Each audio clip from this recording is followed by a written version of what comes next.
Good afternoon, friends. Looks like a party's already started.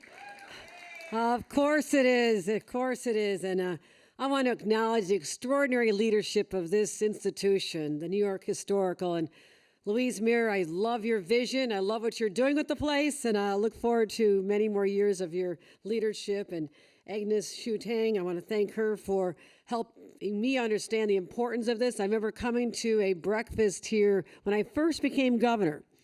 And Agnes and other members of the board introduced me to this idea that we should do something, we should make some more progress to honor and celebrate the incredible history here in New York State, as well as the nation, the history of the LGBTQ plus community. And so, Agnes, I know this is part of your vision as well. And Richard Burns, our chair, thank you for being a great leader. Ben Garcia.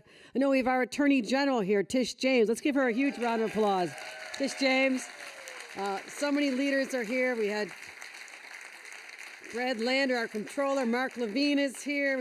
And also my colleagues and friends in the legislature. I just heard from Brad Hoylman and Linda Rosenthal. What great champions they have been in our legislature. I know there's many out there, but it's dark and I can't see you. I'm just kind of guessing. So I know you're there.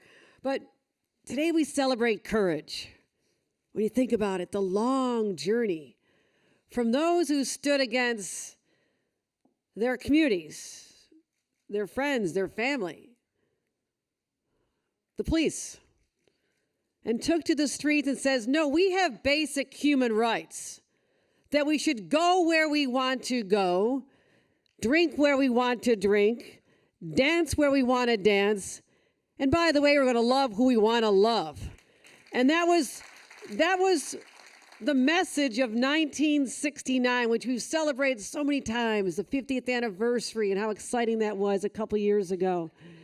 But to also hearken back to those who struggled, those who were the outliers, those who were not embraced by society and yet stood up anyhow.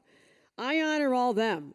And those who back in 1972 had this crazy idea that there should be a New York City gay Bill of Rights. And we have some of those champions with us here today. I know Alan Roscoff, are you here? This was one of your ideas, and Ethan Getko and others, all of you who stood up and says, let's enshrine this into a law. Let's not just say we're going to give them rights, let's make sure it really becomes reality. So it's no accident. And I know we heard the long list of so many leaders, but I want to mention 1990, someone like Deborah Glick could be the first openly gay member of the state legislature. 1991, Tom Duane and Antonio Pagan were also elected as members of the city council. Tom went on to become the first openly gay member of the New York State Senate in 98. So we build on those stories as I look to encourage more people to run for office. And there are so many leaders of the gay community who are elected, but we have more capacity, do we not, my friends? Let's open up more doors to lift up the voices. And this is a great place to showcase this to everyone.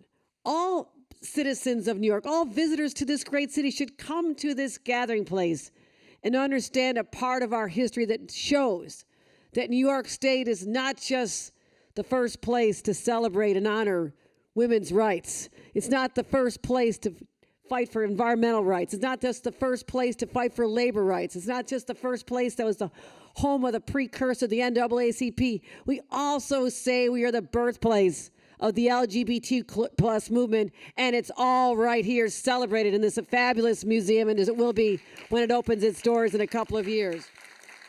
So even without the bricks and mortar building, I know there's been over 30 programs every single year bringing people here to be able to see the memorabilia, see the stories of the past, listen to those, and be inspired by their courage to take up the same kind of fights that we face today. Yes, this is New York. You can forget how tough it is in some of the rest of our country and what's going to be happening in Washington, D.C. in a few months. But we will not forget, because we have within our own DNA that sense of righteousness, that we will stand up, not just in our own state, but fight for our brothers and sisters all across America to make sure that their rights are protected as well. We'll always be that beacon of hope. That place where we'll always be pushing forward and changing laws. We changed a number of laws even this last year because we're not done yet. And I wanted to support this project. We have over $12.5 million from the state. I know it was a lot of money, but it is worth it. I'm sure you're going to be asking for more if I had a guess, too. I know how this goes.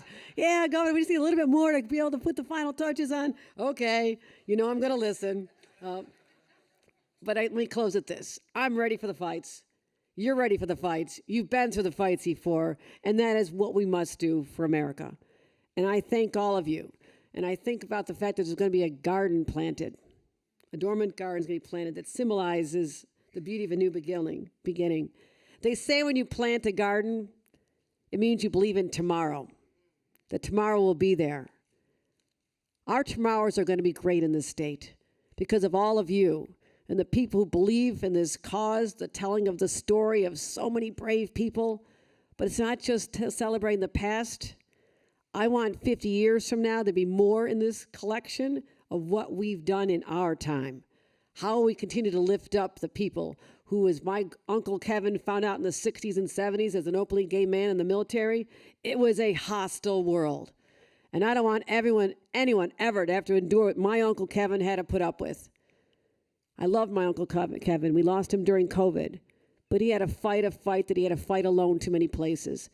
That will never happen again because we're here to celebrate, to say it's not just about tolerance. Tolerance means you're getting along. It's about acceptance. It's about embracing. It's about love.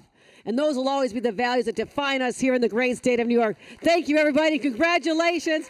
Great celebration. Thank you. Thank you, everyone.